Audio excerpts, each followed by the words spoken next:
Moi je suis ravi que Rossellito prenne Citoro. Non, non, non. Alors bon, bon, je rêve de voir. Moi, je pense que Rossellito sur Citoro, il sera très intéressant.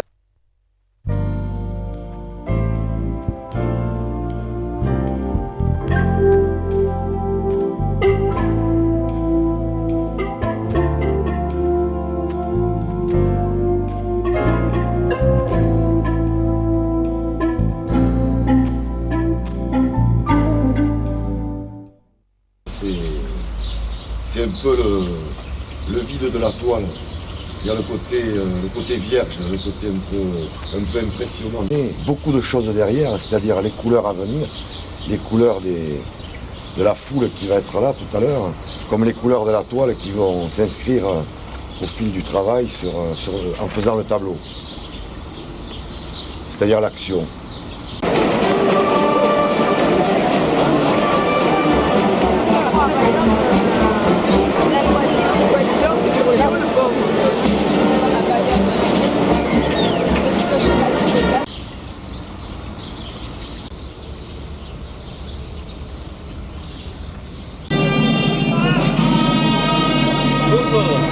C'est bon? Hiro, toro! Hiro, toro! Hiro! Hiro, toro! Hiro! Toro, toro, toro. Hoi, hoi. On va avoir une bonne lumière, ça va permettre aux couleurs de vivre mieux qu'avec cette grisaille. Et de couleurs, il y a des couleurs mortes, des couleurs vivantes. Est-ce que la luminosité, est-ce que quelques mots sur les couleurs et sur la façon de les appréhender, de les capter, de les emprisonner dans le pinceau et sur la toile? Mais de toute façon, c'est simple. Au départ, on a 4 couleurs de base, le rouge, le bleu, le jaune et le noir. Et avec ces 4 couleurs, on fait toute la gamme des nuances de couleurs qu'il peut y avoir sur un tableau. Et coïncidence assez marrante, c'est qu'en cuisine, on a également 4 goûts. Et je crois que les peintres sont faits pour rester les amis des cuisiniers. Et réciproquement. La peinture et la gastronomie sont 2 choses qui se marient très très bien. Le problème, ce que je souhaite, c'est qu'il s'il a un sourire, voilà. il a gagné. Voilà. C'est bon. Il sourit. Mais quand les choses vont bien, oui. Et il a le masque C'est pas. pour communiquer. Alors c'est Rossellito, c'est bon. Mais il paraît. Non, c'est pas sûr, ils sont en train de négocier. Si. Ça y est, c'est fait. Il est seul.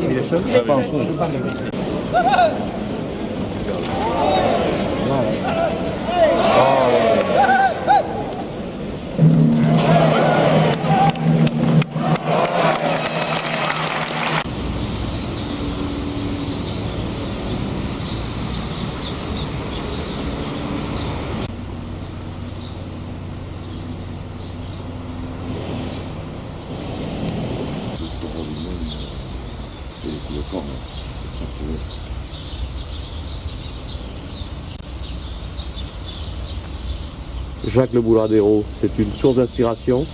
Absolument.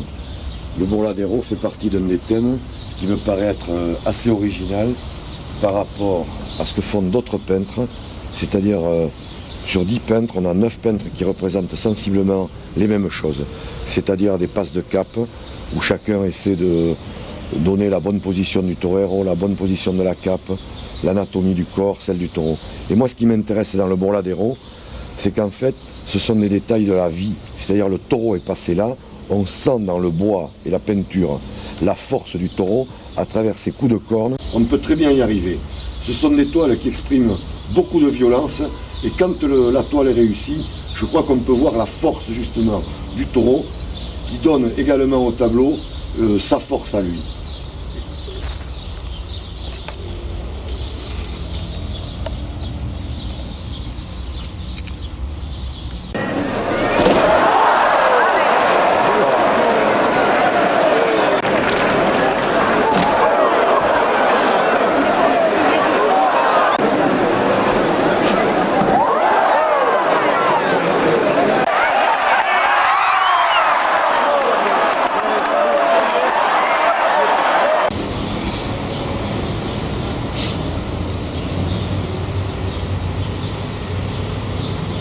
ce qui serait bien, c'est de passer, si tu veux, après, là je te dis ça, mais à la phase active des choses. La toile blanche, c'est un petit peu la page blanche de l'écrivain, c'est la toile du peintre qui donne toujours le vertige tant qu'on n'a rien fait dessus. Enfin, je veux dire par là qu'il y a deux façons de travailler. Bon, soit on peint sans trop se poser de questions, et puis au bout d'un moment, on trouve des idées par rapport aux couleurs, par rapport à la composition qui se dessine sur la toile, mais c'est le côté le plus hasardeux. Alors que quand on a une idée, et puis la technique, je crois que là, c'est le plus facile. C'est-à-dire qu'on part avec une idée, elle a mûri, elle est prête dans la tête, on a les couleurs, on sait ce qu'on va faire, et là déjà c'est moins vertigineux que quand on ne sait pas ce qu'on va faire. Et cette toile alors, qu'est-ce que l'on en fait? Mais cette toile, on va l'attaquer le plus simplement du monde. C'est-à-dire que je vais tracer mes premiers traits pour essayer de donner dans l'espace la forme de mon thème qui est le Burladero. Alors là, je suis sur les côtés extérieurs du Burladero. Ici, je trace la ligne du sable qui va être ici dessous. Tout ça, c'est du sable. Il faut à peu près 7 planches dans un Burladero. 1, 2, 3, 4, 5, 6 et 7. Bon voilà, là je dois être à peu près dans les proportions normales d'un Burladero classique. Il y a plusieurs Burladeros bien sûr, chaque arène a sa caractéristique, c'est-à-dire que le rond peut être adapté à une arène. Dax, c'est pas un rond, Dax c'est une bande transversale, voilà, blanche, comme ça, voilà.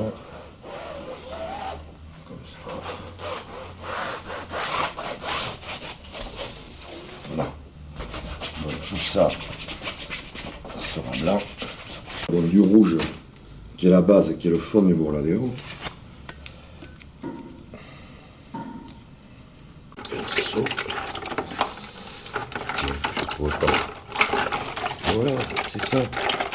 L'utilisation. Là, c'est ce qu'il est. Bon, on va le faire au pinceau. Tiens.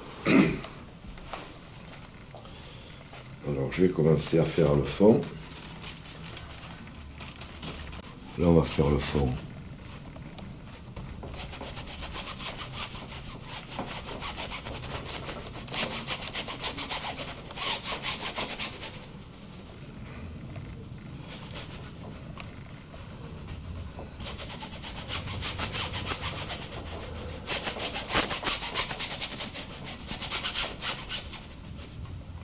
Alors évidemment, la matière est un peu plate pour l'instant, mais là ce sont des repères.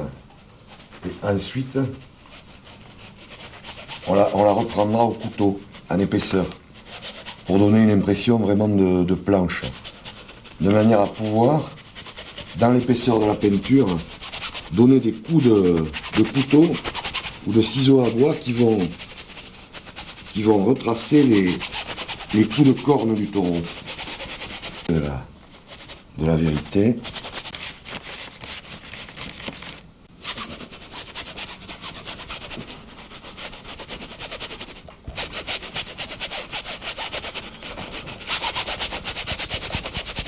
Ça va être le côté lumineux de la toile, c'est-à-dire la couleur pure, rouge, qu'on va mettre en opposition après avec des noirs.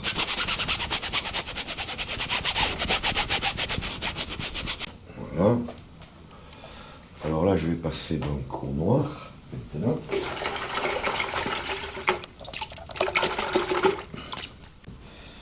Alors, moi, je vais boucher ça. T'as pas appris à faire tes mélanges chez Alain Dutournier quand même? Mais écoute, j'y pensais, j'étais en train de penser. Entre autres, elle est partie d'une idée de cadeau qu'on devait faire à Alain. Donner une arène avec un rouleau, donc, avec toutes les taches de couleur qu'il peut y avoir dans une arène l'été, bon, des chemises, et c'est devenu l'affiche 92.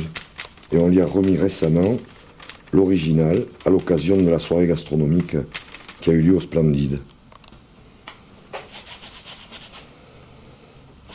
Voilà. Alors là je mets un noir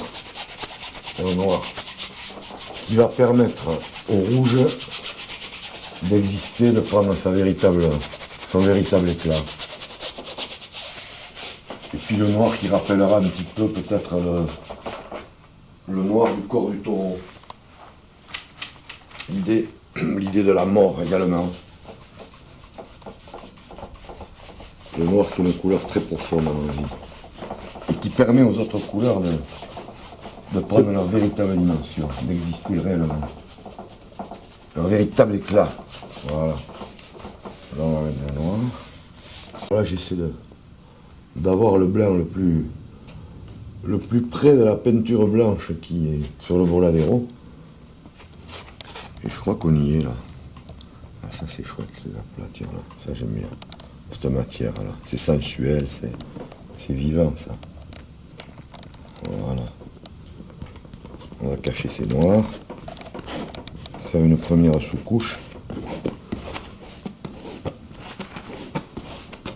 On va le continuer, donc c'est la phase finale du tableau. Enfin là je sens que j'ai plus rien à y rajouter.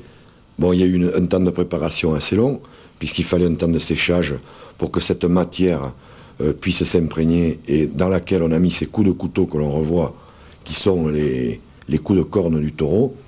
Et je vais me soucier donc d'essayer de finir avec des rouges qui sont le plus près possible de la couleur du Voladero des arènes. Un rouge sang d'ailleurs. Voilà. Pour essayer de garder une authenticité, une vérité dans la... Voilà.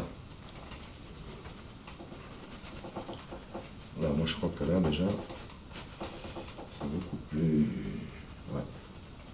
Là, je suis pris par la peinture là, tu vois. J'oublie tout là. J'oublie tout là. Ouais, il faut des rouges là. Il faut des rouges.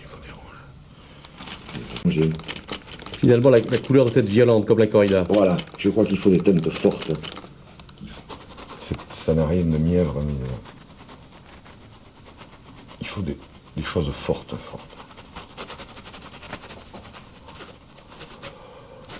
Ah.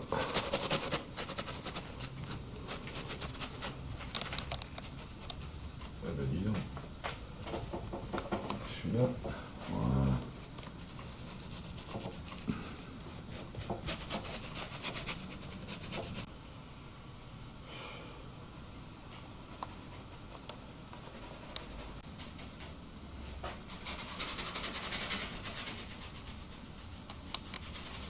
Au plus près de la vérité, là, je crois, ces teintes.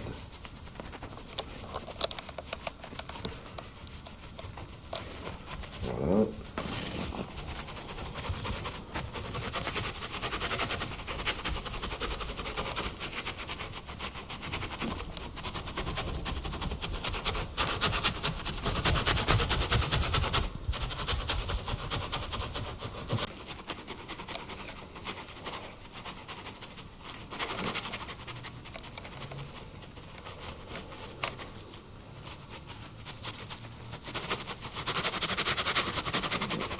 Rouge bien vif.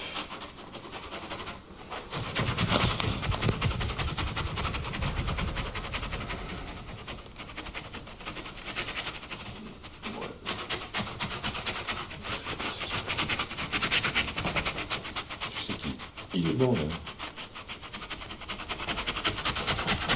Je crois que je l'ai là, dis donc. Là, je crois que je l'ai là. Il est pas mal comme ça. Ouais. C'est pas mal.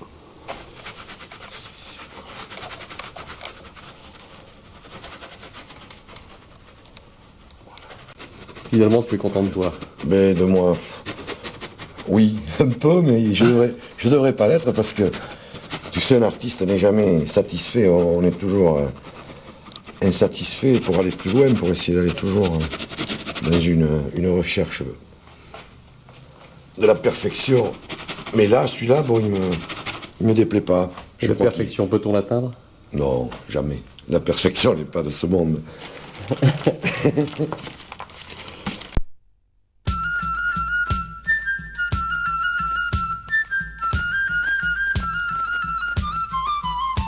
No puede ser rociero quien no ha visto en la laguna.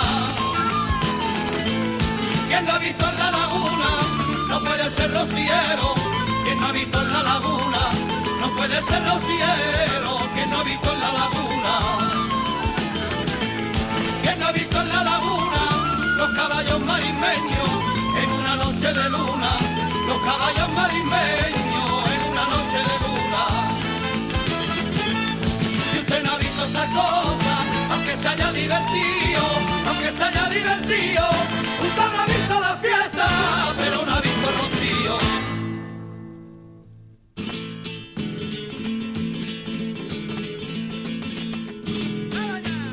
No puede ser rociero quien no ha visto a la pastora. Quien no ha visto a la pastora. No puede ser rociero quien no ha visto a la pastora. No puede ser rociero quien no ha visto a la pastora. Quien no ha visto a la pastora en una tarde de invierno cuando está en la ermita sola. En una tarde de invierno cuando está en la ermita sola. Si usted no ha visto esas cosas, aunque se haya divertido, aunque se haya divertido,